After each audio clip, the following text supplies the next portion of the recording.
Hello. I put my new speaker in 2 weeks ago and it just stopped working. I want this to be fixed under warranty. I had it wired at a half ohm to my amplifier. The manufacturer said I could do it. Why did your speaker quit working in my chariot? This is all your fault and I want it fixed under warranty immediately. If it is a warranty issue, we will gladly take care of it.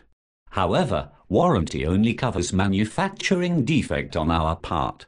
It does not cover burned voice coils or tinsel leads, or ripped and shredded soft parts. All of these things are completely indicative of abuse and an improper setup. But I thought I had a 1-year warranty on the speaker. If I blow it up, I get a new one. No, that is not how it works. Again, manufacturing defect is the only thing that is covered and we gladly take care of that. Speakers simply do what you tell them to do in the environment that you place them in. It is no different than you pointing your chariot off of a bridge. You directed your chariot to go there and so it did. You should tell me how you have things set up so we can get a better idea of what happened.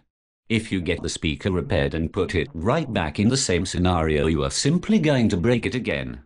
The speaker is trying to tell you something is wrong and you're installing your chariot. What box do you have it in? Do you have any super bass equalizers on? Where is your subsonic filter set? How did you match your gains? Do you have any bass boost on? I built a spec-ported enclosure off of the forum on SoundSolutionsAudio.com.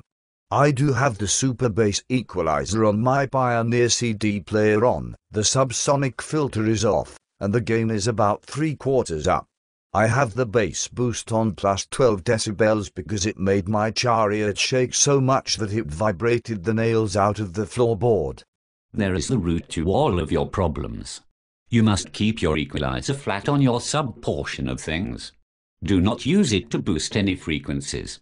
Your subsonic filter must be set 2 to 3 Hz below the port tuning frequency of your enclosure. You can verify this by putting in a tone CD in the CD player and playing a track 3 Hz below where your box is tuned to.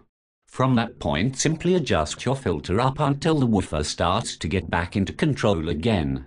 This keeps things from going to full excursion under tuning and acts the same way as a brake does for your chariot. You'll need to turn the bass boost completely off on the amplifier. Why should I turn the bass boost off if it is on the amplifier for me to use? I do not understand why they would put it on there if it were bad for my speaker. It should not be used. This is why. If you have a 2000 watt amplifier cruising along with music at 2000 watts and it suddenly sees this 45 Hz tone in the music, it is going to try to make that 12 decibels louder because you turned the knob to tell it to do that.